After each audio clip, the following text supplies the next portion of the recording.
Any plans for other things?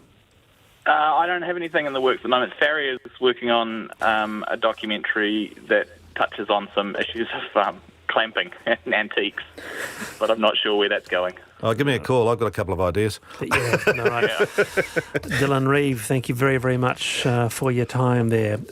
Yes, a lot of response on tickling in terms of dumping as well, so we'll read out some of that in the mailbag. But to this, and I know that Verity's written quite a bit about this, to the strange world of social influencers, it seems their social currency is starting to fall. But just what are they and how does it all work? Luckily, we have a former social influencer with us on the panel today to shed light on some topic. But this issue of influence has been in the news lately of what is an ad, and, and what's a freebie, how to make it clear, lines being blurred. Are social influencers do they still have influence? That was a lot of questions in very quick succession. So the short answer is they do have influence, but they are what you would probably call a diminishing asset. And where they have largely misread the room. Pre-COVID, they had we were much more receptive to social media influencers. We had much more sympathy, much more compassion. We found them vaguely amusing, like, adorable, but stupid. And then post-COVID, there's been this massive shift, and the world is suddenly grappling with much more complicated and much more complex questions, and it demands more from public figures. It demands public figures to be more thoughtful, to be more responsible, to not put people on your podcast who advocate for like that COVID-19 is a myth and apparently it's a conspiracy. So not doing things like that. There's this level of responsibility which influencers are not accustomed to have. Do they still have sway though? It depends, doesn't it? It really depends. The Kardashians, they do. They lost a huge amount of money over COVID because a lot of the money that was backing all of this just dried up because a lot of the brands that were paying thousands of dollars per post stopped paying them because people, number one, weren't going anywhere, so all the events marketing dried up. They weren't getting... It's kind of tasteless to be getting luxury products. Of George Floyd and Black Lives Matter, touting and moisturiser is really going to make you look pretty nasty. Yeah, it's pretty tasteless. And it was a really hard realisation for the industry to go through because they didn't have anything else to talk about. They only had rampant capitalism. And it's very hard to espouse that when people are dying, you know? Yeah. I wonder if the social media stance will, as they say today, pivot, and instead of influencers you might have people who are more involved in, say, activist issues, activators instead of influencers perhaps, I don't know. Yeah, there's been a huge rise in activism and figures who are what you would call more serious and influential and more concerned with those issues, especially around Black Lives Matter, but even in like the environment and that kind of thing. So there has been a pivot, and yet we still love kind of silly stuff. You guys probably still care about the Kardashians on a tiny level. Most people have or the age of our dog. Or the age of your dog, yeah. So there is that still minor fascination with trivia, which is what they seem to play upon. But that has gone down a lot since the ravages of the last few months. It's a very interesting shift, just in the last 18 months or so. Absolutely. Yeah, the world's lost its sense of humour, that's for sure. Speaking of which, come on, tickling no joy. Shall we stop smiling next? Says Jay. Are we going to become anti-smiling on the panel? Well, I've been watching Scandinavian noir. I don't think anyone smiled for 24 episodes, so yeah, maybe. Beautiful sofas, though. What a load of woke wimps. White leather. I love being tickled, and so did all my siblings. And on that note, what a wonderful show. Thanks for having me. Verity Johnson, Phil Goff, his stand-up, he'll keep you all abreast of the supposed 3.5% rates increase for Auckland listeners. See you tomorrow.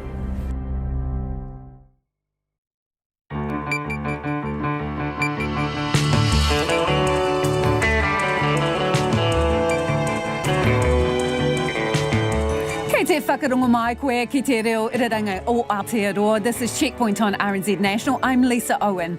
E haere aki nei, out of the blue, literally, National Party MPs Nikki Kaye and Amy Adams are bowing out of politics. Is the party imploding, and who will take on the battle for Auckland Central? We're in the electorate, and National's Deputy Leader Jerry Brownlee joins us live. COVID-19 and the drought look set to cost Aucklanders an average 3.5% rate increase. There's still a code of silence in the Defence Force when it comes to sexual violence and bullying, according to a new report. And Team New Zealand's been kept afloat with almost $1.5 million in wage subsidies. So how much revenue did it lose due to COVID-19? And across the ditch, Victoria can't seem to get a break from the virus. Don't forget, you can catch us on Facebook. Rnz News at 5. Kia ora ko Susana Leata tēnei. An Auckland councillor says a recession is not the time for a rates hike as the council deliberates on its emergency budget. The Auckland Council is debating whether to increase rates by 2.5 or 3.5% as part of an effort to fill a $750 million hole in the aftermath of COVID-19. Councillor Greg Sayers says now is not the time to burden residents with more costs. It's the compounding effect on Aucklanders, particularly the most vulnerable, the poor, the superannuants, those on fixed incomes.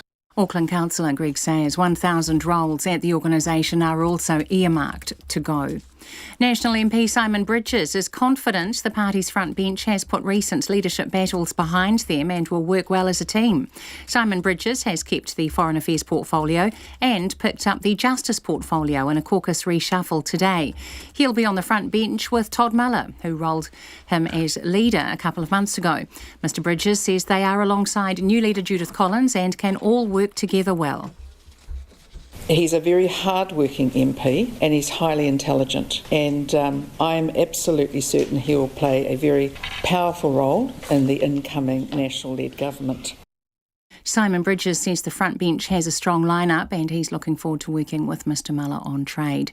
Routine COVID-19 testing is being ramped up for people working at managed isolation hotels. Authorities are still working out a system to manage the testing of people such as health workers, hotel staff and Defence Force personnel.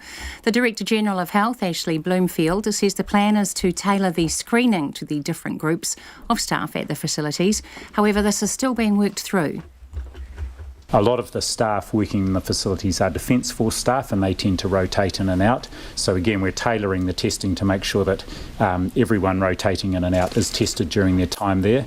And we're also looking at what other testing might be required when they rotate out as well. Dr Ashley Bloomfield. New Zealand First will make keeping the Tiwai Point aluminium smelter open a condition in any post-election coalition talks. Party leader Winston Peters has called for the government to save the smelter. Almost 2,500 jobs are on the line at the smelter after Rio Tinto announced last week it will stop production in August next year. The Prime Minister Jacinda Ardern says keeping the smelter open is not a government priority. And in Invercargill today, New Zealand First MP Shane Jones told RNZ his party supports saving heavy industry and will take that position into any post-election negotiations. A cyber security researcher is warning companies to not use Amazon Web Services, or AWS, to store sensitive or private information. It comes after a Wellington-based property management company using the software saw thousands of their customers' personal information breached. LPM Property Management says the breach was down to a design flaw in the website. A researcher at the University of Auckland, Peter Gutman, says it's a tricky program to use. Because it is so incredibly difficult to configure securely, but it practically guarantees breaches. It's fine for storing public data, it's fine for, hosting a website or whatever, anything like that. But you want to be either incredibly careful about what you put on there or hire someone who eats, sleeps and breathes AWS and knows exactly how to use it. Cybersecurity researcher Peter Gutman. Victoria has confirmed 317 new COVID-19 cases in the last 24 hours, a record daily increase. 2 men in their 80s have died, taking the coronavirus death toll in the state to 29. Victoria's Premier Daniel Andrews says he wants to see how effective the lockdown in Melbourne is before announcing any stricter measures. We are seeing some relative stability to these numbers. We've always made the point that with these stay-at-home restrictions only just a week old, it would take some time to bring that stability to the numbers and then, of course, to then starting to see a pattern where they are driven down. Daniel Andrews, Victoria's Chief Health Officer, says the state may not have reached its peak yet. It's 4 minutes past 5. New Zealand has confirmed as the preferred host of a centralised rugby championship later this year, pending government approval. Competition managers SANZAR have been working on a hub to host the All Blacks, South Africa, Australia and Argentina due to the coronavirus outbreak. There's no confirmation of test match dates. Sports Minister Grant Robertson says the government is open to the idea, but it will need to ensure facilities are available so players can isolate and train when they arrive in the country. Meanwhile, the wait for Dan Carter's Super Rugby Aotearoa debut goes on after the former All Blacks playmaker was withdrawn from the Blues reserves for Saturday's clash clash with the Hurricanes due to calf tightness.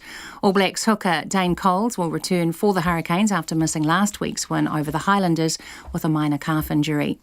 The all-white striker Chris Wood is being touted as a possible replacement for Arsenal's star striker Pierre-Emerick Aubameyang.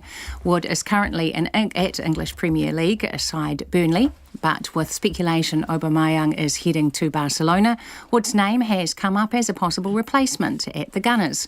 Wood scored from the penalty spot this morning with the final kick of the game to earn Burnley a 1-1 draw with the Wolves.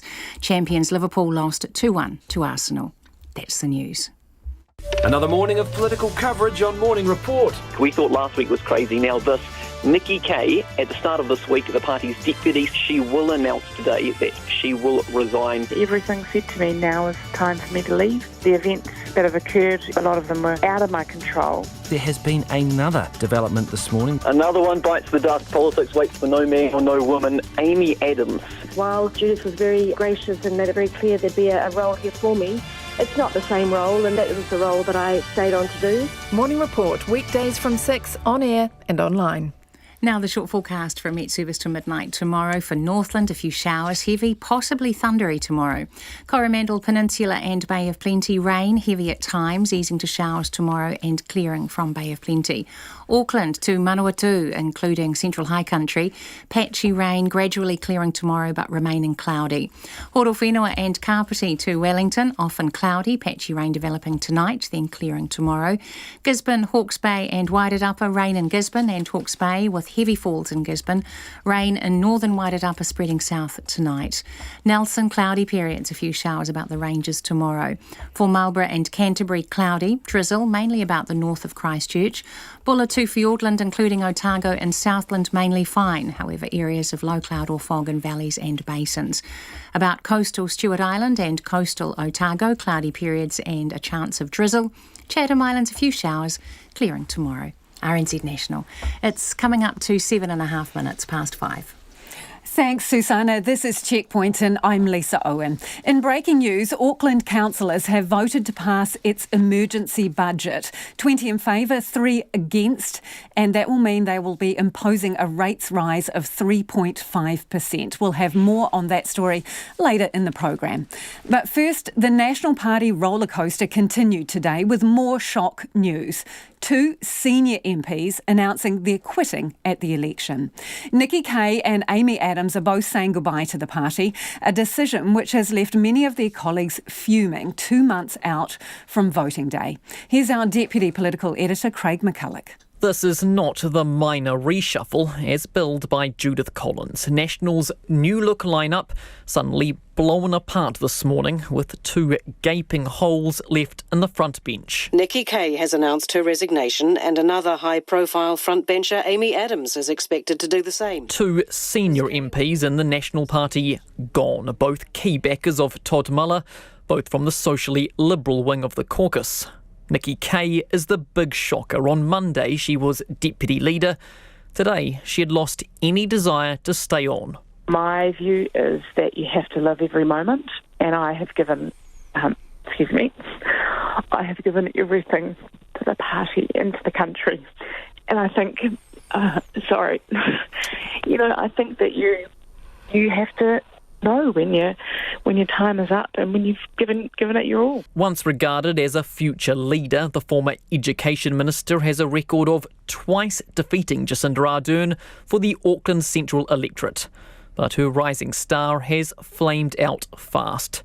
She helped to oust Simon Bridges and Paula Bennett, but then stumbled and struggled after taking charge.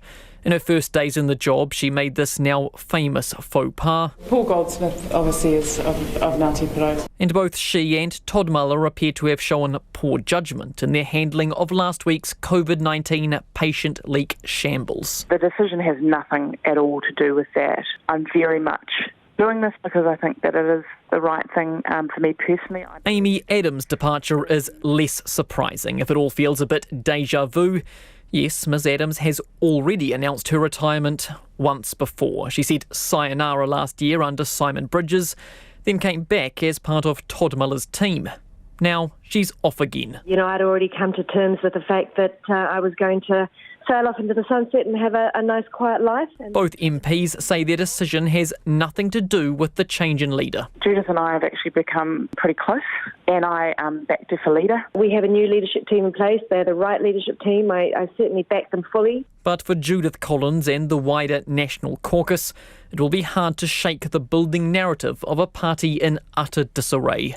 National MPs who have spoken privately to RNZ say they're angry and disappointed, in particular at Nikki Kaye. They say she's giving up.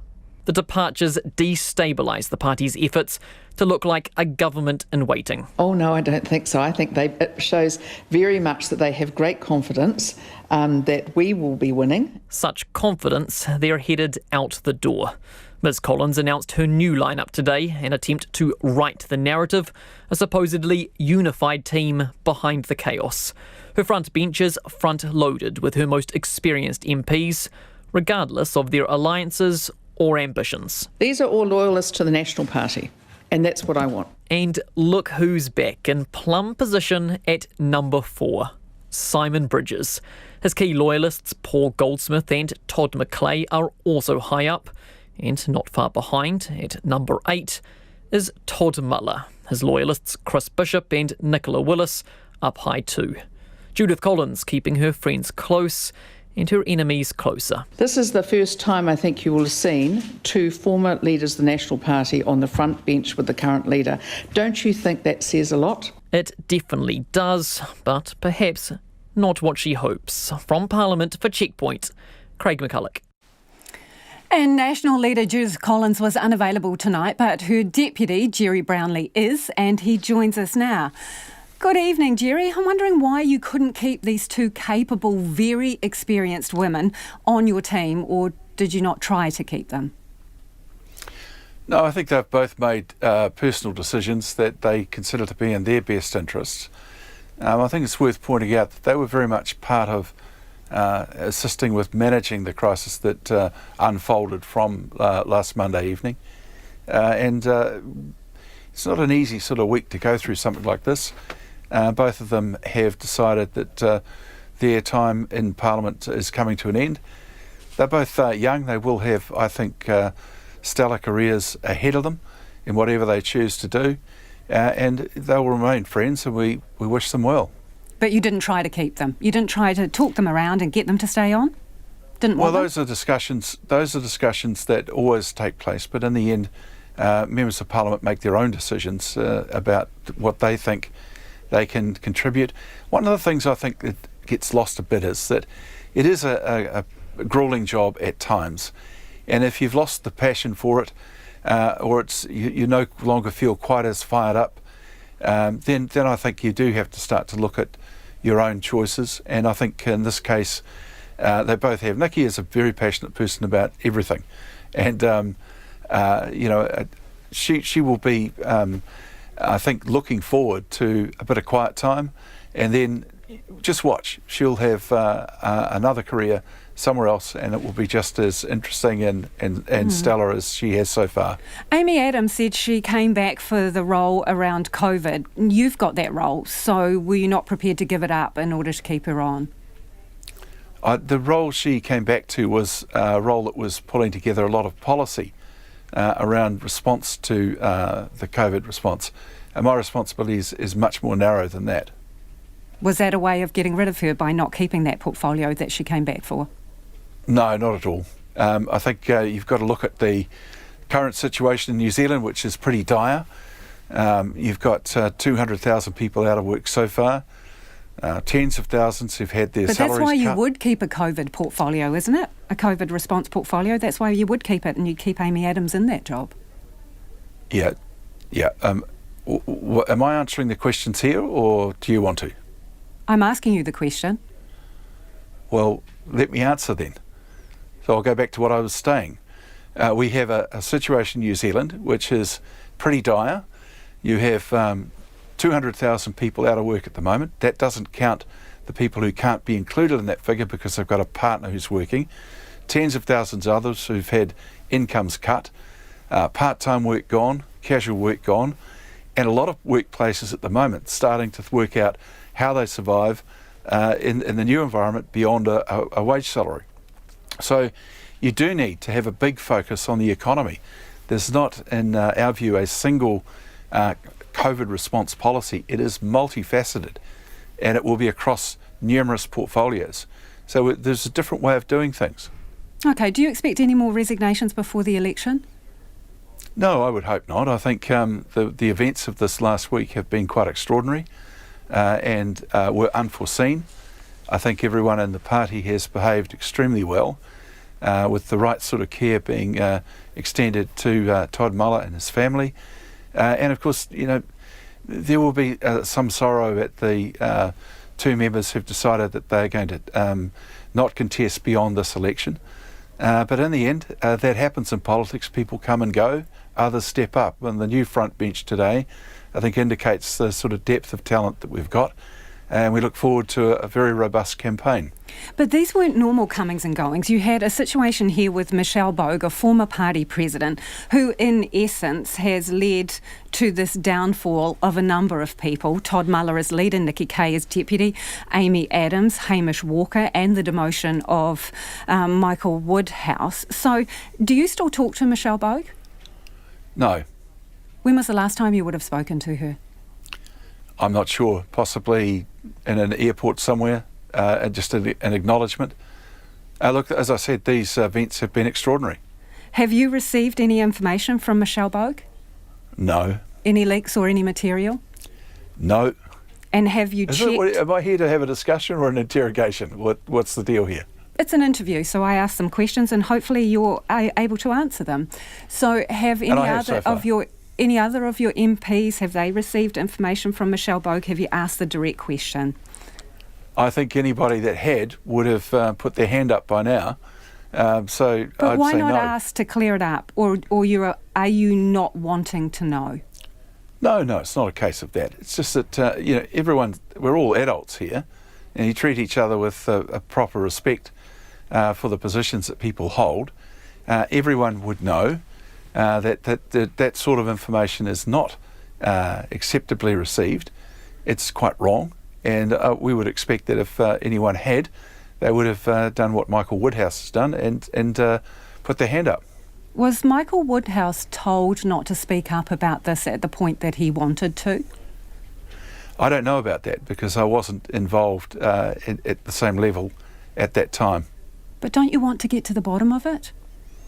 Well, we've said today that there is an inquiry that's being conducted by Mike Heron. That's going to reveal more about the whole situation, and that should bring a great deal more clarity. Looking back at what might have been done, what should have been done, doesn't change the fact that there was information out there that shouldn't have been, and that in the case of Hamish, it made its way to the media, which should not have happened. Okay, your elevation to the deputy leadership, what do you say to Cantabrians who think that is, and this is a quote, who say it is an up you to Cantabrians who are still waiting for their earthquake issues to be resolved? What do you say to those people? Well, look, what I would say to people other than those people is that is simply not a reasonable position for anyone to take. I've been through these numbers numerous times. There were 167,000 properties severely damaged in those earthquakes. There are some that remain with issues. But I tell you what, EQC has never walked away. They're only involved in the first $100,000 worth of damage. Many of the houses you're talking about will be caught in wrangles with insurers, and there will be a multiple of reasons as to why those properties haven't settled. It's very interesting that the system that was set up by Megan Woods, the resolution system, pretty much just a slight modification on what we had, has not made the progress that it was supposed to. And when you get into litigious situations, but people are talking about your performance and your elevation. So are they just carpers and moaners who think that? Well, you're quoting me for a statement that I made quite a few years ago in an environment where, at the time, there were a lot of people living in very difficult circumstances and many who were screaming for particular attention. What I am proud about is the way Cantabrians did respond to those difficult circumstances. If you weren't living there, it's hard to know what they were. But there has been an enormous amount of progress, and I don't resolve from any of the decisions that were made at that time. Okay, so you're campaign manager for National. How important is Auckland Central to you? Well, Auckland Central is a very interesting electorate. It's a wealthy electorate, and it is an electorate that also has a significant amount of small business in it. It's an electorate that has benefited from our government's decisions around infrastructure. So if you go through all of those things, it's an electorate that's susceptible to the Greens wealth tax or whatever that might look like under but a you Green don't have Labour a candidate, government. so who's going to be your candidate? Well, why don't you get the answer to one question before you bounce into another one? Who's going to be your candidate in there? You asked me, was it an important seat? And I was trying to explain that yes, it is, because for those reasons, its susceptibility to a Green Labour tax regime, the cancellation of rail projects, the fact that you've got 2 universities there, turning out talented young New Zealanders who want to know that there will be jobs for them because their opportunities are now very much domestic. And then you've got Waiheke and Great Barrier, both reliant to some extent on tourism, both domestic and international. So yes, it's important because it's a microcosm of what's happening inside the New Zealand economy at the present time. And we have a process to get a candidate. The nominations for that close tomorrow. There's been an extraordinary amount of interest that will be through the confidential process whittled down to a smaller number, and by the end of the first week of August we'll have a candidate. Is it possible that you could put one of your list MPs into that seat to stand?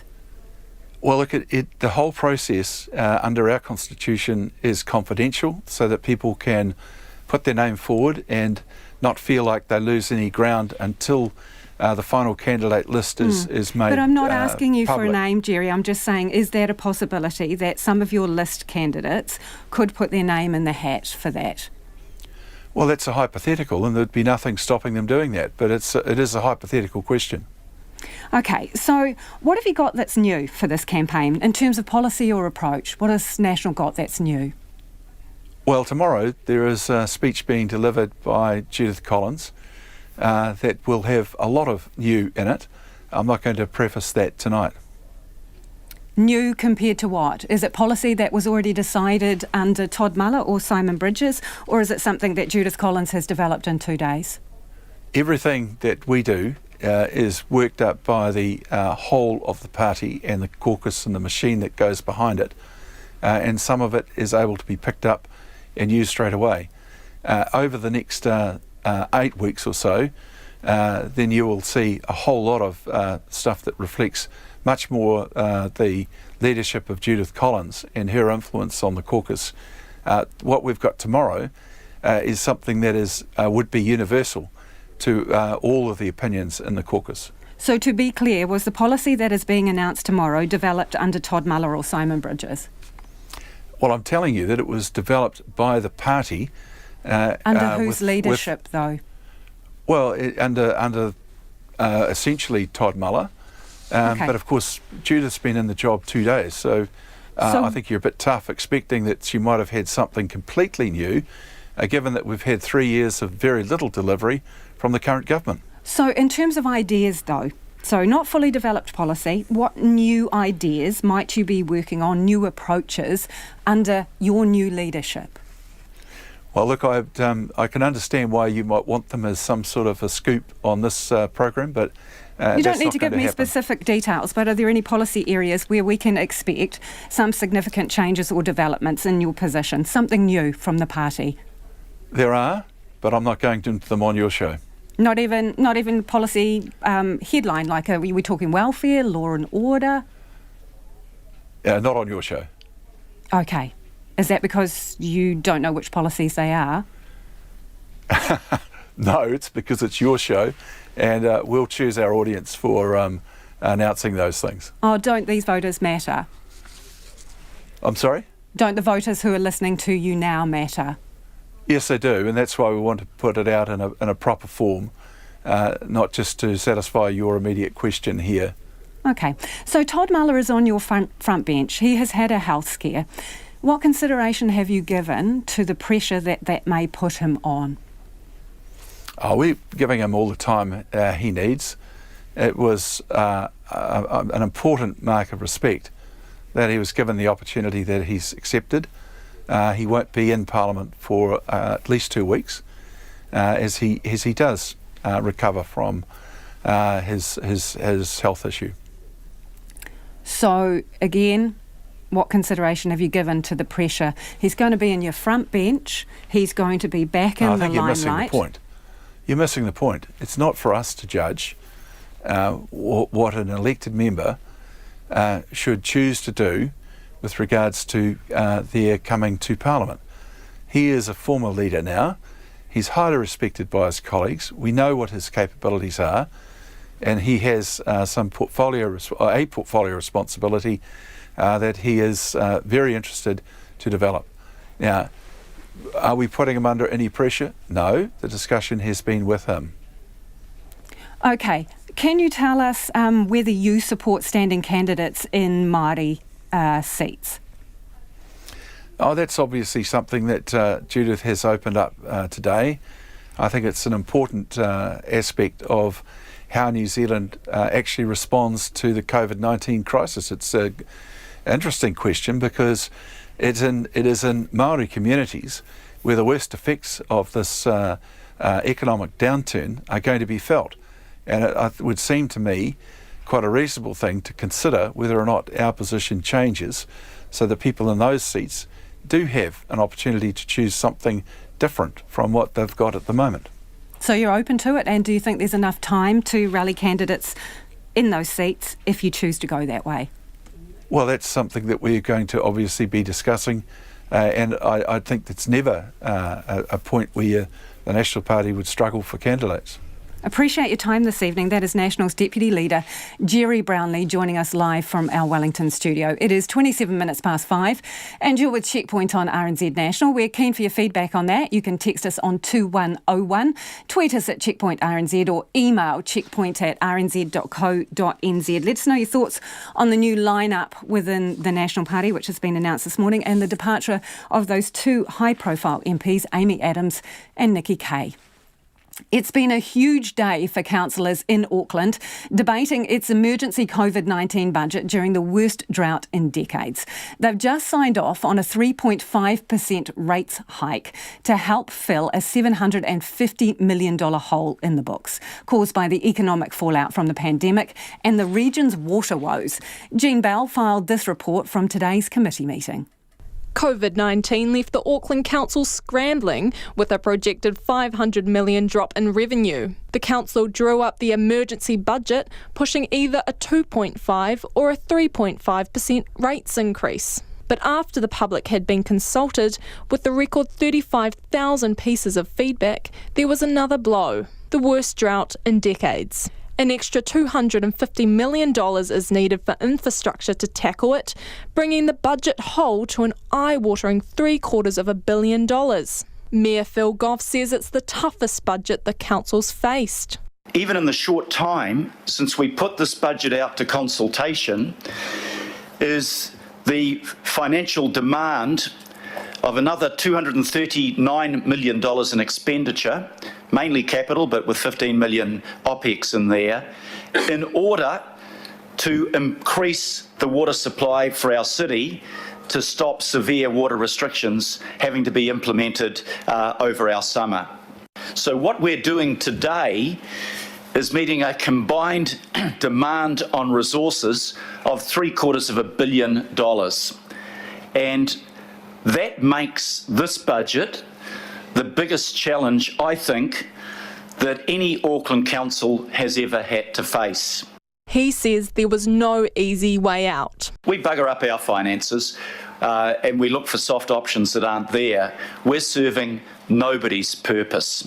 He says the council has had to make difficult decisions, including proposing to lay off more than 1,000 staff. We have cut over $200 million out of our spending this year. We laid off 600 of our contingency workers. We are in the process of having to give notice to 500 full-time equivalent permanent jobs in our council, and that's tough. Rodney Ward councillor Greg Sayers is against the 3.5% increase, saying it increases costs for residents already burdened with fuel taxes and water charges. I think that's the wrong thing to be doing. It's the compounding effect on Aucklanders, particularly the most vulnerable.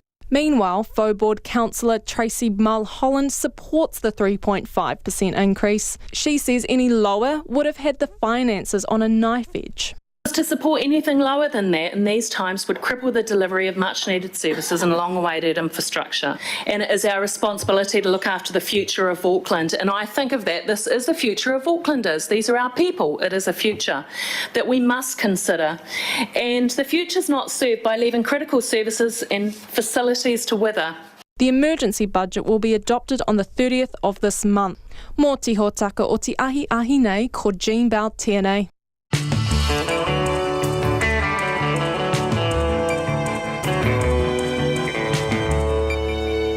Coming up on Checkpoint on Rnz National, the National Party scrambles to find a new candidate to replace Nikki Kay in Auckland Central.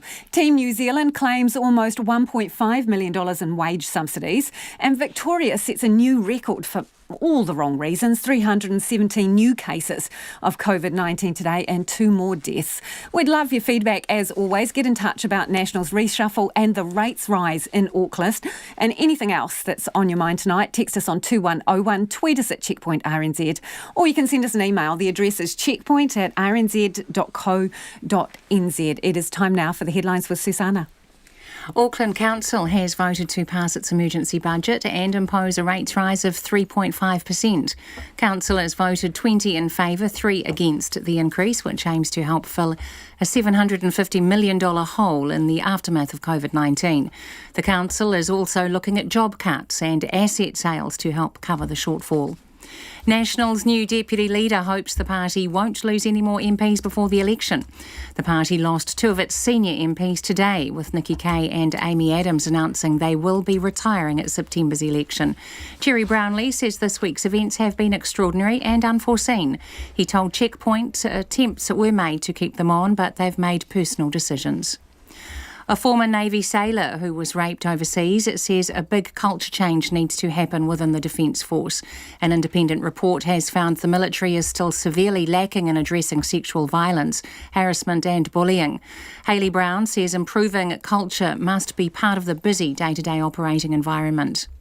A renters advocacy group says a property management company data breach shows the industry needs greater regulation. Wellington-based LPM says a design flaw in software it was using was the reason behind the breach, which made thousands of images of customers' identity documents publicly available.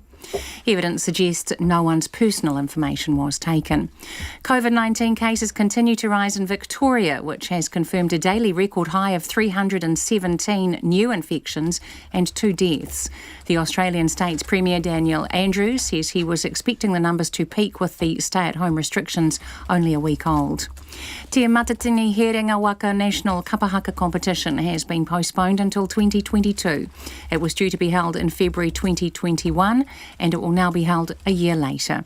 Those are the latest news headlines from RNZ National. Our next news and weather update is at 6. Thanks, Susanna. Kia ora anō. This is Checkpoint and I'm Lisa Owen. Time to get to the business news with Nona Peltier. Nona, consumer prices dropped in the June quarter. Did they? They did. Now, that's a little unusual. It doesn't happen every quarter. Occasionally it does. In this case, it dropped about 0.5% quarter on quarter. So from March, it dropped 0.5%. And so that's what we call actually deflation, but not deflation in the big sense of the word. So it's not, we still had some inflation year on year of 1.5%. And that was a little bit stronger than the Reserve Bank was picking. But it was a bit mixed. Some economists had expected it to be about this level. And what was the reason behind that, you might wonder? Yeah, I do. Yeah. Well, you might recall back in April. Because it wasn't the price of courgettes or zucchinis anyway. No. In fact, you might recall back in late March, there was a price war that had been between Saudi Arabia and Russia. And that peaked in April when COVID-19 caused all this lockdown, not just here, but around the world. And suddenly there was a glut of oil. And so what happened was people who had bought futures, so they buy oil in advance, had these tankers full of oil traveling around the high seas with nowhere to unload. And so what was happening is that people who had, instead of receiving the oil, they were actually paying people to take it off their hands. And that caused oil prices to drop into a deflation, to deflate, so less than zero. So basically that single commodity caused the whole index to drop. Not just that. Right. There was also things like free public transportation, which normally costs a trip to the zoo that usually has admission, no admission.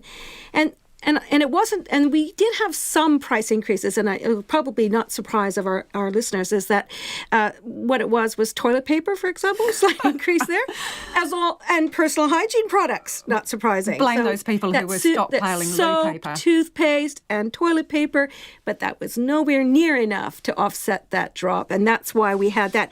But what is really, I guess, probably something for us to keep watching is that economists and the Reserve Bank is expecting us to actually move into a position of annual deflation, which we haven't seen since 1999, basically, following the Asian economic crisis, which saw a drop in commodity prices and other things that happened then. For example, the price of long-distance telephone calls dropped. So that was deflation in those days. And if you want to go back even further, you have to go all the way back to the Depression. Wow. Yeah. Okay, you were going to talk to us about Michael Hill here. COVID-19 has taken the shine off on international sales. Hasn't he already closed a bunch of stores? He has, and they still have some closures. They closed some at 11 stores, and they're still looking at they haven't reopened all of them. The Canadian business certainly took a hit, but so did businesses in New Zealand and Australia. So overall, their fourth quarter sales, so that's in the period ending in June, dropped by more than 60%. Yeah, that's a big number. Overall, though, for the year ended in June, was 14% down. So you would have thought, gee, this doesn't sound like a very good result, does it? It's not their full result, it's just a preliminary. But yet, their share price rose 10% today. Explain that. Well, I wish I could, but I guess the expectation was that it was much worse than this. And so basically, I guess the market decided that they had expected it to be worse and so have marked the price up a little bit more than where it had gone. And yeah, so we're going to see a lot of this kind of volatility where people didn't quite guess the right way. Okay. And that's what we've seen in the markets. What were the other comings and goings on the market today? Well, wasn't it yesterday we were up about 1%? Yeah. Yeah, today we're down the same. 0.9% drop, 105 points down to 11,505. That's still a pretty strong number. And that's partly because Asian stocks and U.S. stocks futures are down. And that's also, again, because of the COVID, the rise in the number of COVID cases. We're seeing outbreaks in Tokyo, Australia, and of course the United States. And that's causing a lot of concern. Not to mention the ongoing trade war, just to round things off. And the New Zealand dollar is steady, but still strong at 65.6 US cents, 93.8 Australian. And what, 51.2? No, 52.2. Oh. Okay, yeah, there you go. Thanks, Nona. That is Nona Peltier with our business wrap. The future of TY Point aluminium smelter and indeed heavy industry nationwide is becoming a sticking point between coalition partners Labour and New Zealand First. In an op-ed in today's New Zealand Herald, the Deputy Prime Minister and New Zealand First Leader Winston Peters called on the government to step in and save the smelter. At the other end of the country, his party colleague Shane Jones and the Prime Minister Jacinda Ardern fronted for media in Invercargill. Our Otago Southland reporter Timothy Brown was there and he filed this report. More than 2,500 jobs at the Rio Tinto-owned TY Point aluminium smelter are on the line. Last week, to the surprise of almost everyone, the smelter announced production would end in 14 months. Winston Peters says a buyout is the best way for workers to decide their destiny. But the Prime Minister, fresh from talking to Southland leaders, says she isn't buying that. Literally. I saw the position of the leader of New Zealand First. Ultimately, that wasn't the nature of the conversation that was had with leaders here today. They all of us talked about the transition. Obviously, TY, various discussions over many years around its future. Now, we just happen to be working to some hard timelines. When pressed on whether a bailout or further subsidies were possible, she had this to say. No. For us, it was all about what happens next and on what timeframes. Key for us, though, we want to give certainty to this region as much as we can. This is a really unsettling time. That's why we are here today. This is a firm commitment from us that we will work with this region to make sure that we are growing those opportunities in the future. But what are those opportunities in the future?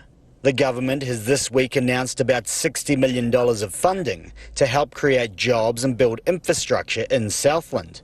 But as New Zealand First MP and Infrastructure and Regional Economic Development Minister Shane Jones told Checkpoint this afternoon, it's easier to keep jobs that already exist. Who knows who and where the future owners might come from? But the principal point is we need to ensure we do not lose heavy industry in New Zealand and breathlessly think we can be environmentally pure by exporting jobs and importing carbon. I personally am very antagonistic to that type of thinking. Mr Jones says the party is campaigning on preserving heavy industry in New Zealand, and if voted kingmaker post-election, will take that as a mandate from the public to put the position of saving TY Point on the negotiating table. Tomorrow, who knows, it could be Marsden Point, and after that it could be the steel mill. So we really need to arrive, societally speaking, at a point. Do Kiwis want these types of industries in New Zealand? Do you want these types of jobs? And if the answer is yes, then vote for a government who will maintain them. Southland Chamber of Commerce President Neil Makara, who only last week said keeping the smelter has to be the region's #1 priority, was in the meeting with Ms Ardern and other government ministers. He says it's given him assurance they're trying to buy time, but he's softened his stance on TY and now is focused on making sure those 2,500 jobs stay in Southland, whatever form they may take. Look, at the time period allows us to investigate all options available, including obviously a different industry, a different ownership and other different options available for Southland's economy. So the key discussion today was about time, and everyone recognised the need to try and find a solution to create that. With the Prime Minister and the Deputy Prime Minister seemingly at odds over what needs to be done at TY Point, the rugged landscape of the Deep South may yet prove to be an election battleground. From Invercargill for Checkpoint, Timothy Brown. Employees at Team New Zealand have been kept afloat by nearly $1.5 million in government wage subsidies through the COVID-19 crisis. Businesses had to prove a 30% revenue drop to secure the first round of wage subsidies and 40% to qualify for the extension.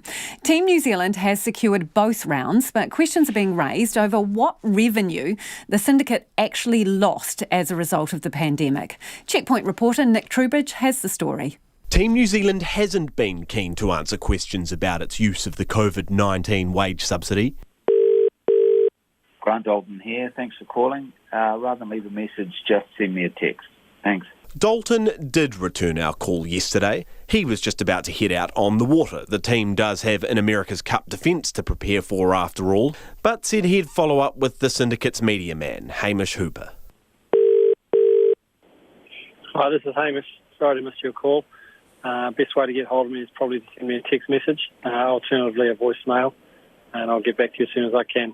Thank you. No luck there either. Multiple text messages and an emailed list of questions over several days also went unanswered. Team New Zealand has claimed over $1.47 million in wage subsidies, made up of just under $890,000 for 127 staff in the first round and over $588,000 for 126 employees through the wage subsidy extension. Checkpoint wanted to know how the team has been affected financially by the COVID-19 pandemic. We were also keen to understand how the team funds salaries and why it applied for the wage subsidy extension. In lieu of an official voice, we asked former America's Cup sailor turned AUT professor Mark Rnz. He says America's Cup syndicates source their revenue for staff salaries through sponsors and, in some cases, high net worth individuals. Sometimes they bring their companies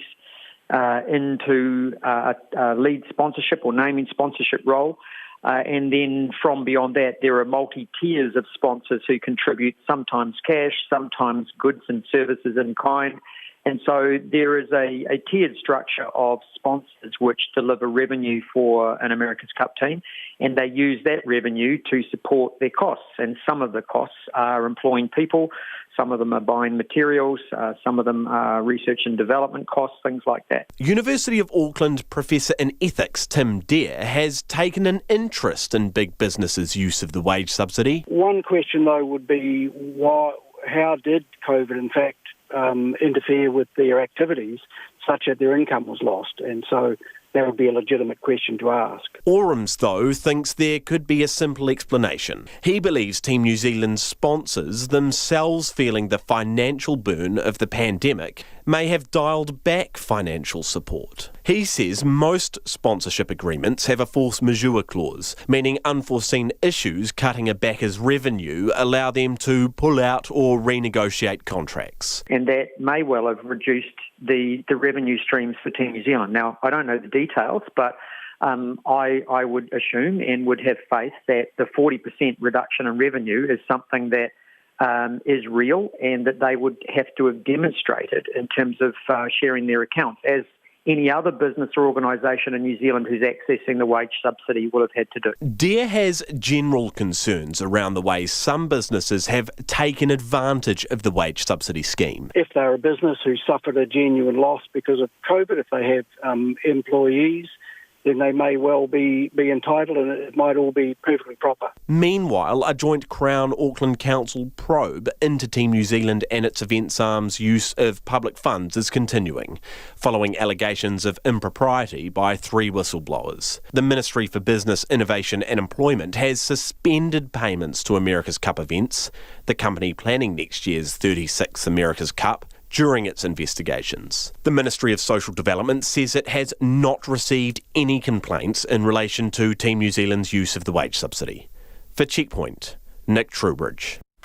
It is 12 minutes to 6. I'm Lisa Owen and you're with Checkpoint on RNZ National. A lot of you are getting in touch about our earlier interview with Jerry Brownlee, the new Deputy Leader of the National Party. If you want to get in touch, you can text us on 2101. You can tweet us at Checkpoint RNZ, or you can email us at checkpoint@rnz.co.nz. So we're getting a lot of comment from people who are in Christchurch. Paul's got in touch to say, Jerry in charge of COVID recovery, just like Christchurch earthquake recovery. God help us, says Paul. Another listener says Jerry Brownlee has a specific figure for how many houses were damaged. 167,000 in the Christchurch earthquake, but says some houses are still not repaired. He has never acknowledged the pitiful service thousands of people received under his leadership as Earthquake Minister, or the dreadful record of the EQC and Southern Response. What a choice as Deputy Leader of the National Party. Time for him to seek out greener pastures and leave some space for the young guard. Some of you thought I interrupted Jerry too much, but Louise has got in touch to say, I'm sorry, but I don't want to be spoken to like a naughty child in Jerry's woodwork class. Is this the best National can do? And Costas says it's hard to buy Brownlee's explanation around Amy Adams. The fact he took the one portfolio she came back for signals the Collins-Brownlee regime don't want her or think she's not up to the job. Also, can't believe that the Nats still haven't asked openly whether other MPs received the Bogue leak. And Costa reckons it smacks of a cover-up. And this one, Brownlee claims a depth of talent, 2 failed leaders on the front bench. One of them has just stepped aside after a scandal in which he failed to alert the Privacy Commission and or the police that public medical records were being sent around by his party's former president. Muller shouldn't be allowed back and Woodhouse should be removed. New Zealanders' private medical records are not a game, and Muller and Woodhouse failed legally and ethically. Keep your thoughts coming. We would love to hear from you. Let's head to Australia now, and yet another record-setting day in Victoria with 317 new cases of the coronavirus. But even as the case numbers soar, state officials are hesitant to put more restrictions in place. Our World Watch reporter Annabelle Reid has more. Setting new records, but not in a good way. So 317 new cases today, that is our biggest daily increase. And it might get worse yet. We may still not have hit our peak. It's a big number. It needs to turn around. In some ways, I expect it to turn around this week, but as I've always said, it's no guarantee. As well as the 317 new cases, another 2 people have died, taking the state's death toll to 29. Despite the surging case count, the Premier, Daniel Andrews, says he won't yet announce a wider lockdown in the state. Now, I know there's been a lot of discussion, a lot written and said about possible stage 4. There are no announcements to be made about that today. That shouldn't be read to mean that there will be announcements made tomorrow. We, of course, plan for every single contingency, but it's well too early for us to be moving to a whole new stage. The state's Chief Health Officer, Brett Sutton, says they still need more time to see how and if the lockdown of certain areas is working. The stage 3 restrictions have been in place for over a week, with an average incubation period of about 5 or 6 days, plus the time for notification to get these numbers in. We would really expect a plateauing in the next couple of days, but we cannot be complacent and expect that that's going to happen automatically. A student at a girls' school at Fitzroy in Melbourne has tested positive, forcing the school's closure. And a worker at the Nestle factory north of the city also has COVID, prompting the closure of that site. Meanwhile, the number of cases linked to the Crossroads Hotel in southwest Sydney has risen to 40.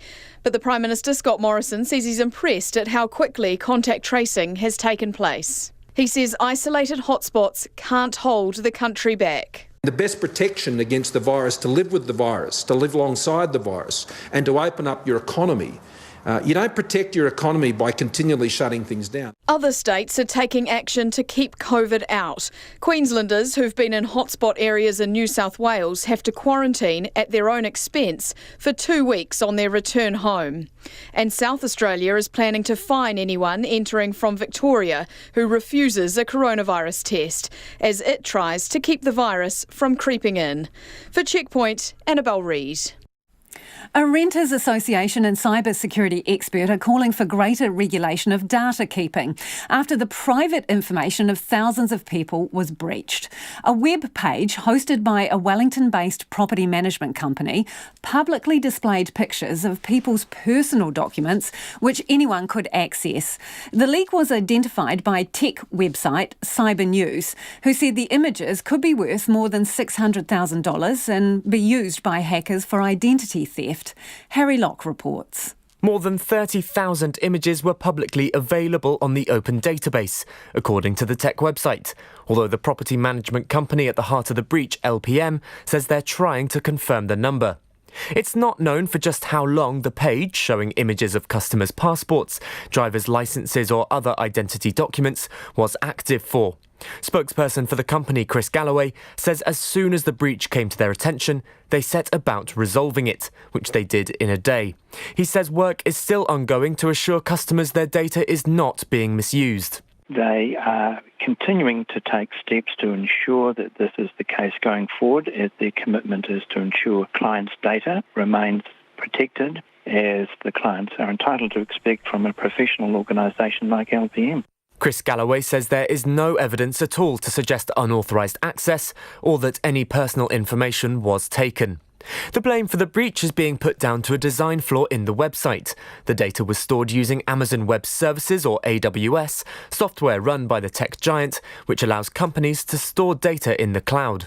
It's a widely used storage system, but computer security researcher at the University of Auckland, Peter Gutman, says people shouldn't be using it to store sensitive private data. Because it is so incredibly difficult to configure securely, that it practically guarantees breaches. It's fine for storing public data, it's fine for, hosting a website or whatever, anything like that. But you want to be either incredibly careful about what you put on there, or hire someone who eats, sleeps and breathes AWS and knows exactly how to use it. He says because it's so easy to configure a database incorrectly using AWS, automated tools set up by hackers are constantly working to identify and then breach those databases, which is what he thinks happened here.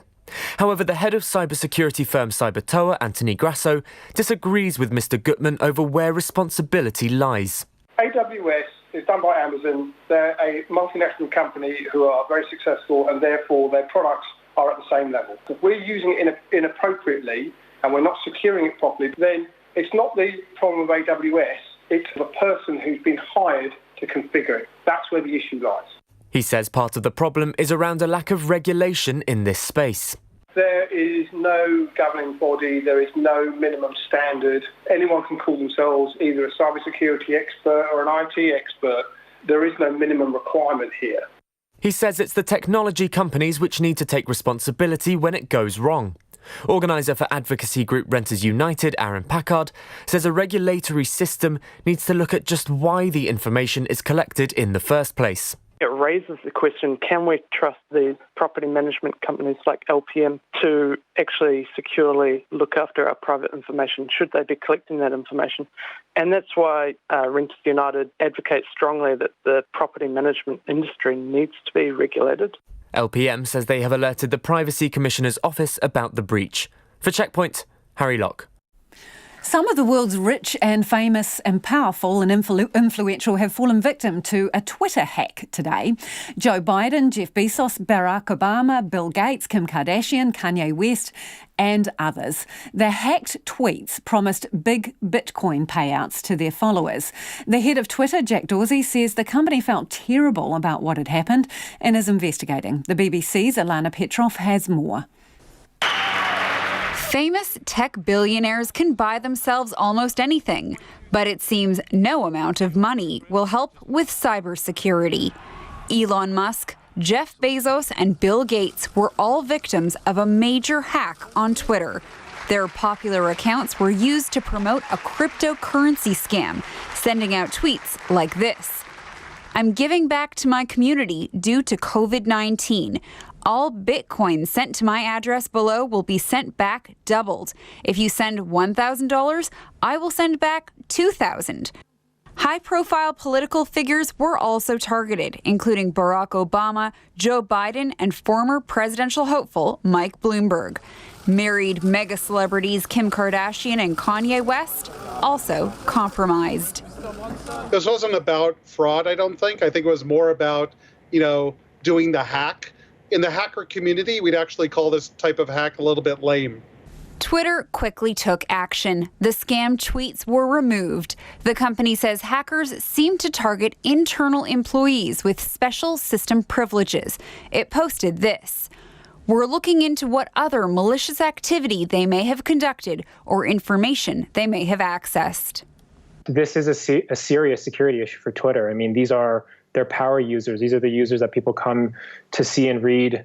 People like Elon Musk or Kanye West or Joe Biden, Barack Obama, Bill Gates. These are figures that use that platform on a daily basis. And the fact that Twitter couldn't keep that secure is a massive issue for them. Experts say they could see more than $100,000 worth of Bitcoin was deposited into the scam account. Once it's there, victims can't get it back. The Twitter sphere blew up about the hack. The incident began trending. Tens of thousands of posts used the hashtag hacked. And that was the BBC's Alana Petrov with that report. Time for some of your feedback before the news at 6. This one. Owen, you really sound anti-national! ! You didn't read out anything pro-Jerry or pro-national! ! Jerry Brownlee is highly intelligent and vastly experienced! ! Chris Malcolm's also got in touch and says Jerry Brownlee, Minister of Disasters, not all his own making.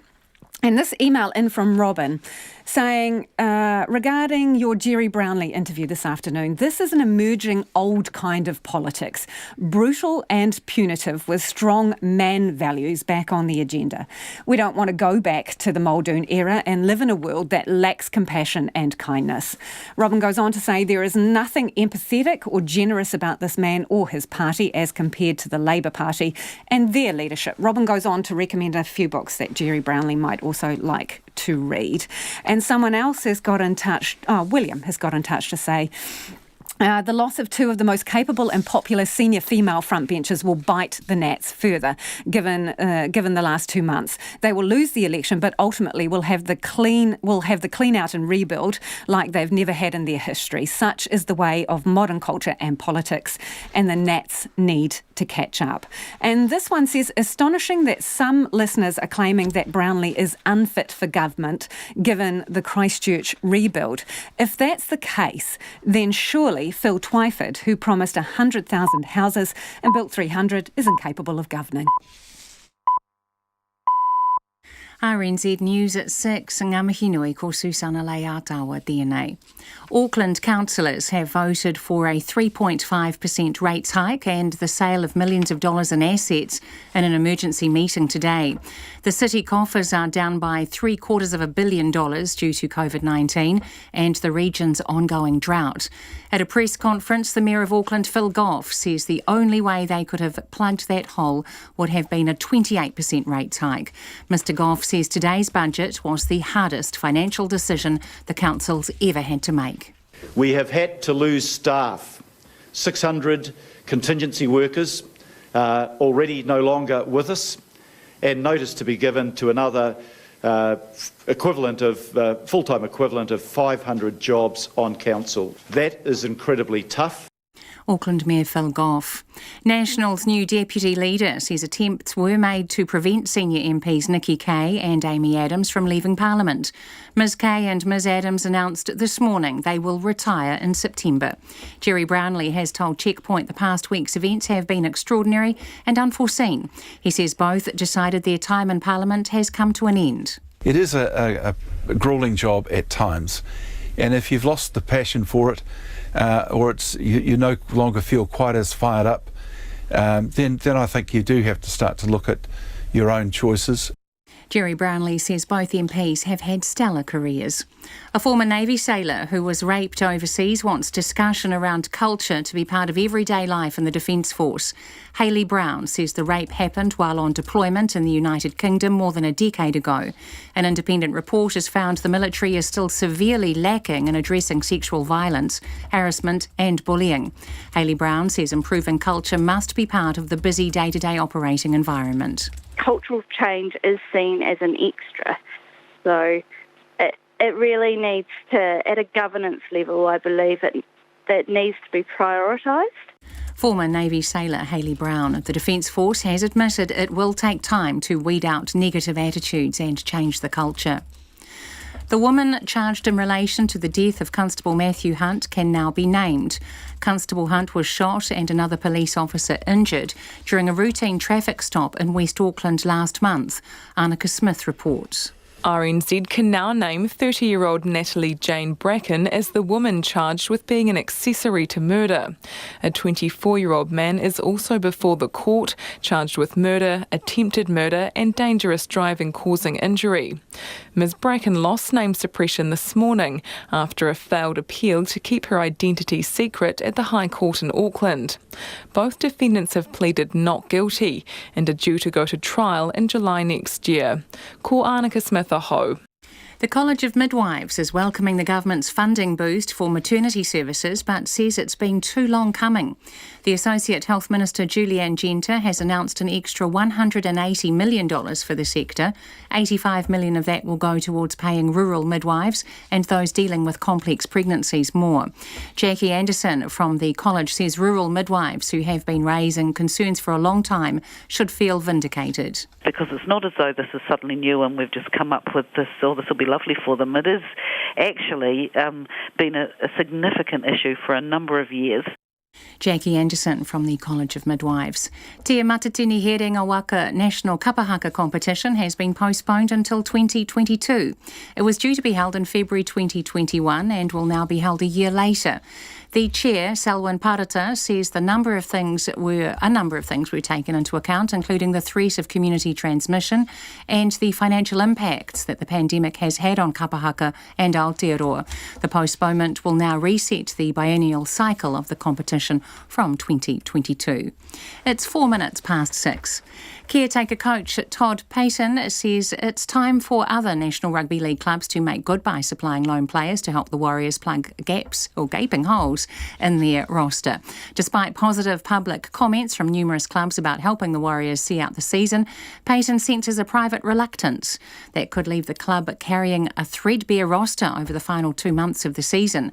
There are 26 fit players at their Terrigal base in New South Wales, but that will become 22 when 4 homesick players head home in just over a week.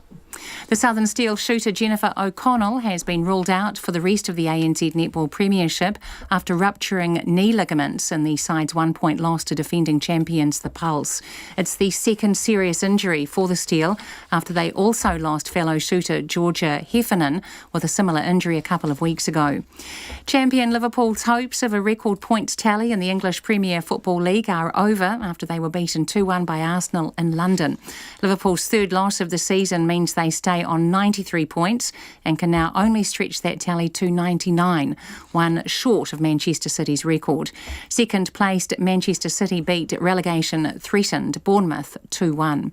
All-white striker Chris Wood scored from the penalty spot for the last kick of the game as Burnley drew 1-1 with Wolves, while Tottenham beat Newcastle 3-1. That's the news. This Saturday morning, writer and adventurer John Krakauer, author of Into the Wild and Into Thin Air, documentary maker Leanne Pooley on her latest work, The Girl on the Bridge, and the New Zealander fighting for the rights of domestic workers in Lebanon. It's slavery, she says. Join me, Kim Hill, Saturday morning from 8 on RNZ National. Now the short forecast from Met Service for midnight tomorrow. Northland a few showers, heavy, possibly thundery tomorrow. Coromandel Peninsula and Bay of Plenty rain, heavy at times, easing to showers tomorrow and clearing from Bay of Plenty. For Auckland to Manawatu, including Central High Country, patchy rain, gradually clearing tomorrow but remaining cloudy. Horowhenua and Kapiti to Wellington, often cloudy, patchy rain developing tonight, then clearing tomorrow. Gisborne, Hawke's Bay and Wairarapa, rain in Gisborne and Hawke's Bay with heavy falls in Gisborne, rain in northern Wairarapa, spreading south tonight. For Nelson, cloudy periods, a few showers about the ranges tomorrow. Marlborough and Canterbury, cloudy, drizzle mainly about and north of Christchurch. Bulla to Fiordland, including Otago and Southland, mainly fine, however areas of low cloud or fog in valleys and basins. About coastal Stewart Island and coastal Otago, cloudy periods and a chance of drizzle. Chatham Islands, a few showers, clearing tomorrow. RNZ National, it's 6:07. Thanks, Susanna, and welcome back to Checkpoint. I'm Lisa Owen. In what's being described the most difficult budget in the city's history, Auckland councillors have just agreed to a 3.5% rates hike and the sale of millions of dollars in assets, and that's for a starter. The city coffers have been hit hard due to COVID-19 and the region's ongoing drought. At a press conference a few minutes ago, the Mayor of Auckland, Phil Goff, says the only way they could have plugged a $750 million hole would have been a 28% rates hike. And Phil Goff joins me now live. Phil, this is a bit of it's a no-win situation, isn't it? Do you feel bad about having to bump rates up?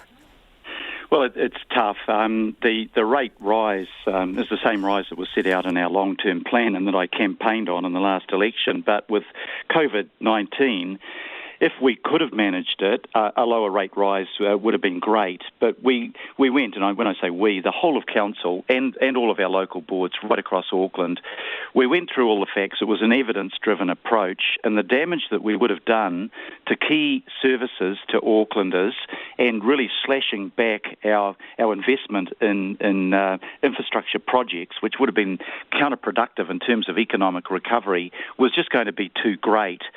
The difference was between 2.5% and 3.5% rates rise. Now, if you've got $1 million home, That difference adds up, I think, to 47 cents a week extra, with the 3.5% increase rather than the 2.5%. But that 47 But on cents average, a week on Phil, individual properties means a lot in terms of projects that we would have had to have cancelled, building construction work we couldn't have done. On average, what's the yearly value per household? Of a total... of the total increase? Total 3.5% increase. I think it's within the vicinity of $120, $130 a year, so that's just over a couple of bucks a week. What makes you think people can afford it? Because they're struggling too. Some of them have lost their jobs. COVID is affecting them as well. How do you know that you're not just putting people under more pressure that they can't deliver on? Look, some people are under huge pressure because of COVID-19. They've lost their jobs, they've lost their businesses, their income has gone down. But the people that are facing that genuine hardship, we've catered for with a rates postponement scheme that we're putting about $50 million into in this financial year, which will allow people that have fallen on hard times because of COVID-19 to postpone their rates until such time as they're in a position to pay it. So what we've focused our resources on... But that just delays the pain, though, doesn't it? Well, no. If I've lost my job and it's 6 months before I can get back on my feet, I'm going to really welcome the fact that I don't have to pay any of my rates now, and I can pay it later on. We're not in the business of selling people's property from under them because they can't pay their rates for very genuine reasons. We'll bend over backwards to help people in that situation. Do you know how many people have asked for some kind of relief due to COVID? We started off with putting aside more money because we thought we'd need it. But the impact so far has been slightly less than what we estimated, and that's partly because we've gone back into level 1 more quickly than we thought. So the losses that the council face are less than what they would have been. We were looking at a $525 million loss. We've been able to pull that back to about $425 million. That was the good news. The bad news was with the 1 in 200 year drought and the need to urgently bring forward construction of new infrastructure, that's going to add another $224 million capital costs to building new water treatment plants at Tuakau and at Papakura. So as well as the rates rise, water charges are going to go up too? Yeah, that's up to Watercare, but I have no doubt that if we're going to have to spend that extra money, there's only, the only people that can pay for the cost of providing that water infrastructure are those people that use the water. Any idea how much that's going to be? Because that's another thing on top of the rates rise, isn't it? Yeah, that's true. I mean, on the flip side of that, I think probably Auckland has both the best quality water and the cheapest water in the country. And on the good side of it, from a consumer point of view, we consume less water per household than any other region in New Zealand except the Bay of Plenty. So, look, I have no doubt that whenever you put the price of anything up, there is resistance to that, and sometimes it can cause pressure. For you and me, we won't even notice it, but there are people for whom it will cause pressure. And I think the way to tackle that problem, because you can never set your rates, for example, on the lowest common denominator of the poorest person in the community, the answer is that you've got to lift the income of those people through social transfers, through central government. That's the way to do it. Okay, because some listeners have got in touch with us saying they've already noticed significant increases in their water bills. Are you hearing about that? Well, they haven't yet because, they may have on the 1st of July. I think Watercare put their water rates up by about 2.5%. That wouldn't have been something that people would feel hugely heavily, but they're going to have to look at their water rates again. There's no doubt about that. But, unfortunately, if you need the capital to build that infrastructure to provide the water, we've got to pay for it. Watercare's got to pay for it. So, what else are you going to have to hock off? The stuff we're selling, people have called it asset sales. For me, surplus property that you're not using and you don't have an intended use for in the future is not an asset, it's a liability because it costs you money to keep and maintain, but most of all it's the opportunity cost. If you've got money invested in a vacant lot of land that you once needed for roading purposes and you hold on to it, that's money you couldn't have been, you don't have available to invest in a new infrastructure project to provide better transport or better environment protection or better housing. Understand. How many are there of those, and are they all stuff that you would have used for roading? Or give us a bit of a cross-section. What are you talking about? There's a public list of them, so you can look at all the properties. I think there's about 44 that we've cleared already for sale, and they're bits and pieces of property. One councillor gave an example over in Northcote, a landlocked piece of property that you could only get in if you landed by helicopter, surrounded by other houses. The local board opposed that, but we couldn't figure out why. Obviously that was just a piece of land that was never going to be used. There's lots of land that we buy through Auckland Transport, and then the roading plans change and it's not used. So that's the first sale of surplus property that you'd look at. But we're also going to have to look at things such as leasing out your concessions for your car parking buildings, such as Victoria Street Car Park. Instead of us running it ourselves, lease it out, get money up front. Right, so maybe people can expect to pay more for their parking as well. That really depends on who takes over and what the competition is. Probably the council car parking buildings are slightly cheaper than the ones, for example, that Wilson's run, but I'm not sure that there's a huge amount in it. Okay. Your council didn't take the wage subsidy, did it? No, we weren't eligible to do that. Should you have? No, Team New Zealand did. We couldn't have. We couldn't have because while our income dropped by $425 million this year, that didn't reach the threshold of a 30% drop in income. And, we would have taken it off the ratepayer and put it on the taxpayer, but most of us are both taxpayers and ratepayers if we had been eligible, which we weren't.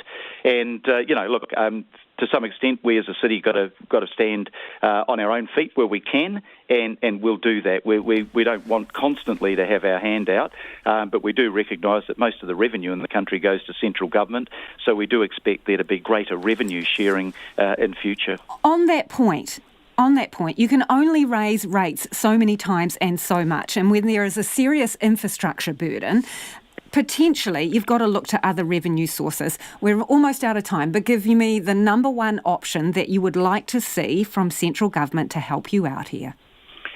Well, there's a thing called a special purpose vehicle where you can take debt off the books of council. We could do that, for example, for water care, which would give us more flexibility in terms of borrowing for new infrastructure. So that would help. I've also talked to the government, of course. They put GST on our rates. Maybe they could return that GST on rates to us, and that's probably worth about $300 million extra a year to us.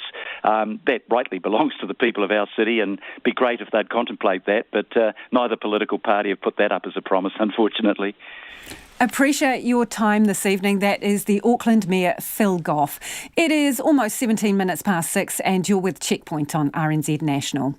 The National Party is scrambling to find a replacement for its Auckland Central seat following Nikki Kaye's shock resignation this morning. Kaye is bowing out of the race, which has been hard fought over the years, with only 1,500 votes in her win at the last election.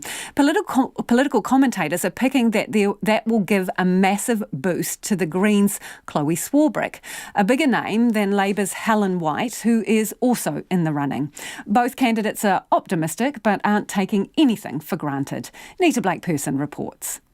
One of the closest electorate races in the country has just blown wide open. Auckland Central's been held by National's Nikki Kaye for the past 12 years, but she's had to fight for it. Winning over Labour's Jacinda Ardern in 2011 and 2014 by just a few hundred votes, Kaye broadened her lead in 2017 to 1,500 votes. A typically Liberal seat, this time around Chloe Schwarbrecht is running for the Greens instead of the Mayoralty. She says Kaye's resignation today is a game changer. There is now no incumbents in Auckland Central. Auckland Central has a history of completely baffling people's expectations. Schwarbrecht says Nikki Kaye has worked incredibly hard in the electorate, but as an MP, she's always outpaced the Blue Party vote. If you look at all of the electorates that are held by National Party MPs, this is the one that has the lowest National Party vote, which has always indicated that Nikki personally has been able to divorce herself from her far more conservative party.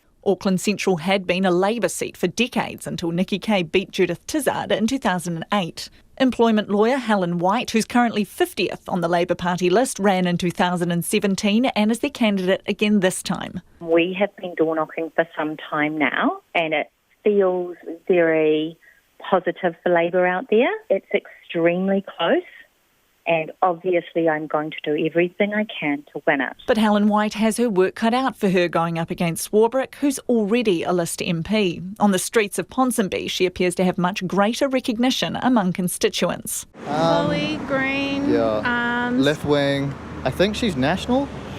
I'm not sure because I don't know anything about them, but I don't know. I know Chloe's green because I follow her on social media. So Okay, I only know one. So this is Chloe Schwarbrecht. She is running for Auckland Central, and a lot of her policies stand around housing and making it accessible for young people to get on the market. And she's also a really big advocate for mental health. Unfortunately, the older lady, I can't place at all. I'm going with Karen, but unsure of the party or what she stands for. The younger lady is Chloe Schwarbrecht, and she's with the Greens. I have no idea, never seen her before.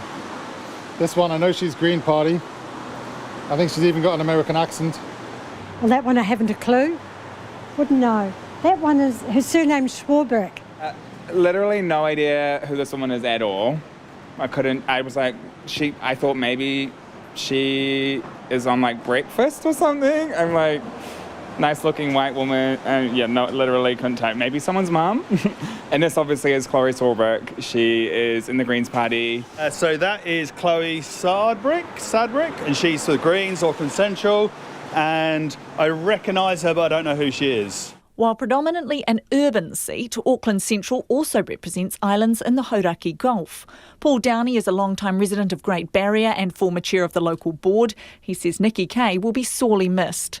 Great Barrier Island is definitely a left-leaning voter base, but Nikki has always won the candidate because she's highly visible and she does visit the island on a regular basis. But as for who comes next, he has no idea. The National Party has nothing firmed up yet either, but new leader Judith Collins says they're working on it.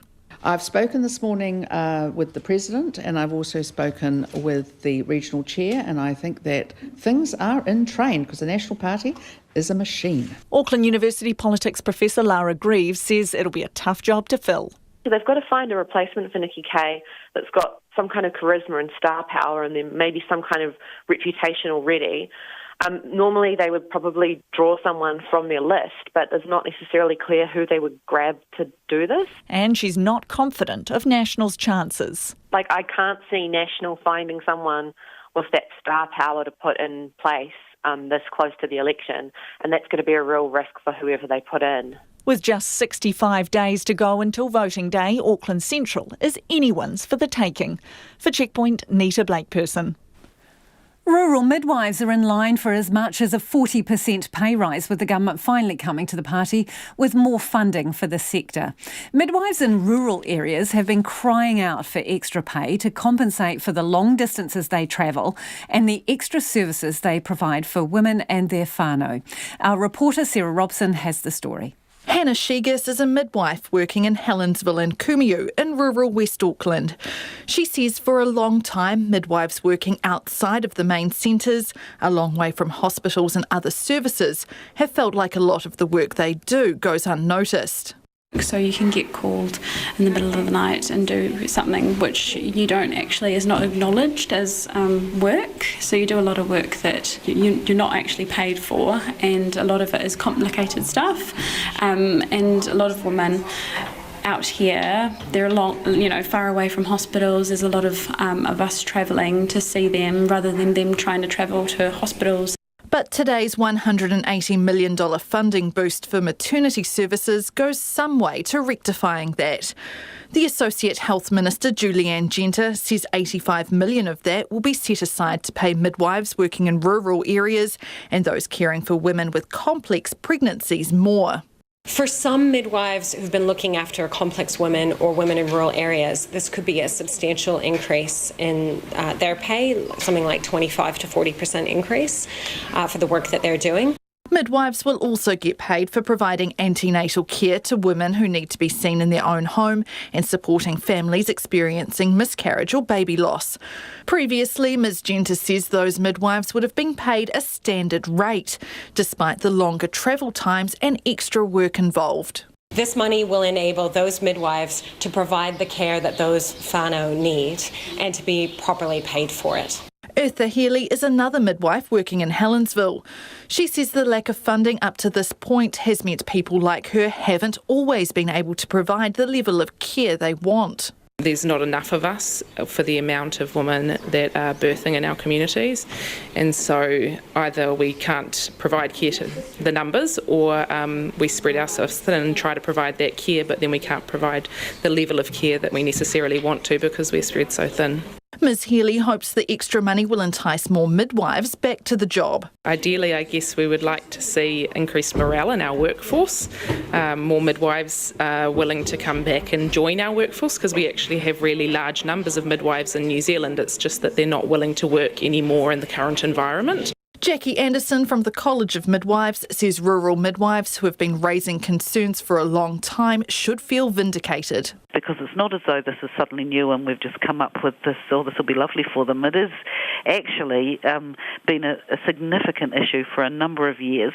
But Ms Anderson says while it's a positive step, she's disappointed they've had to wait this long. We don't want to deny that it's marvellous that it's here, but actually from a midwifery point of view, this has taken a long time. Today's announcement includes $60 million to implement recommendations out of the Health and Disability System Review, which highlighted a need to provide more integrated maternity services at a local level.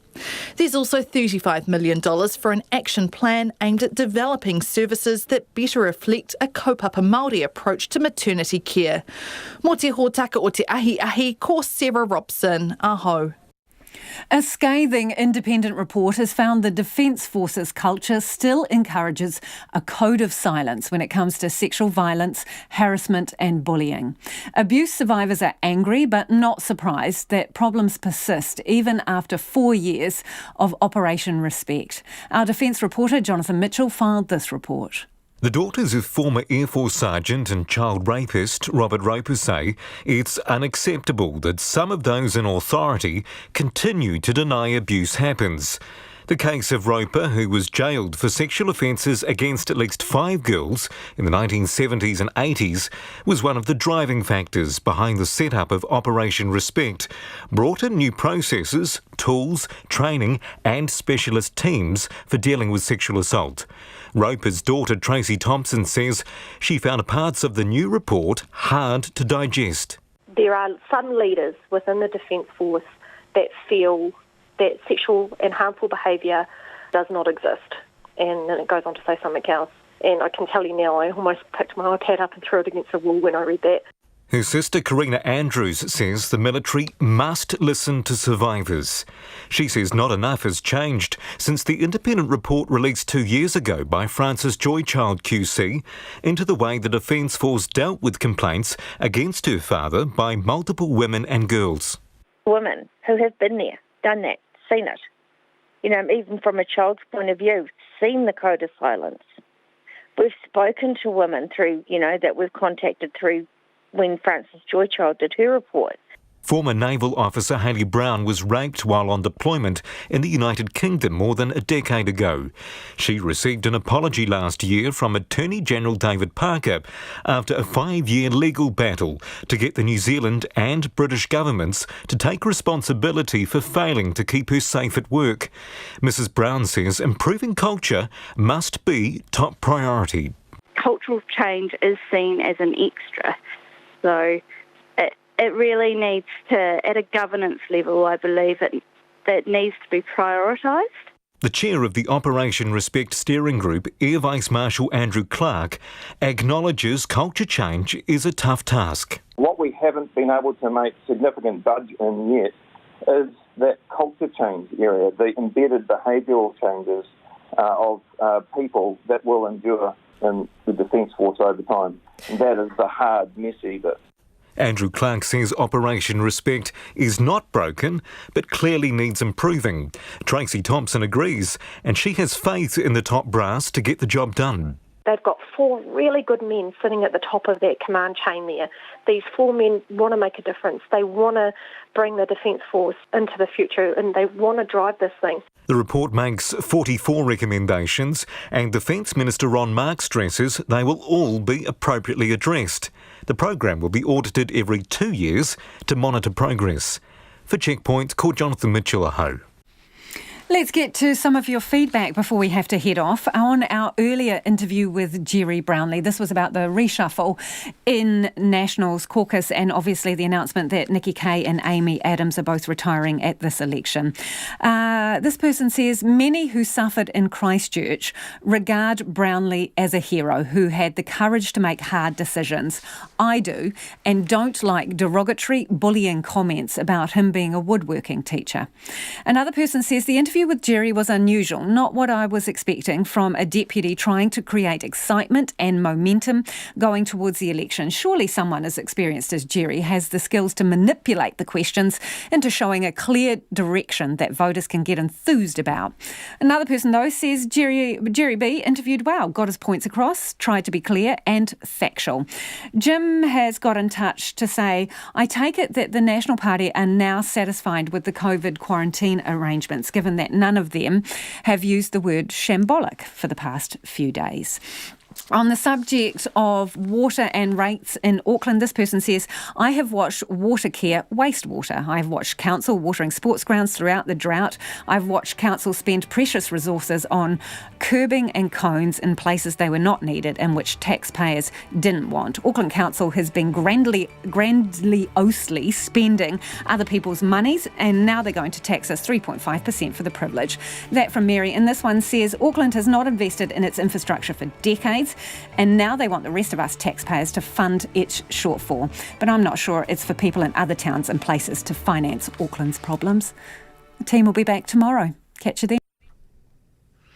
Rnz News Headlines at 6:30. I'm Anna Thomas. Auckland's Mayor says today's emergency budget, which has imposed a 3.5% rates increase, was the hardest financial decision the council's ever made. Abuse survivors are not surprised. The report has found the military is still severely lacking in addressing sexual violence, harassment and bullying. National's deputy leader says offering former leader Todd Muller a spot on the party's front bench was an important mark of respect. And the Premier of Victoria says it's too early to move to tighter restrictions despite a new record in daily COVID-19 cases. Our next news and weather is at 7 o'clock. Tonight on Nights, director and choreographer Malia Johnson joins us once again, and tonight she's looking at the similarities between choreography and video editing on Voices from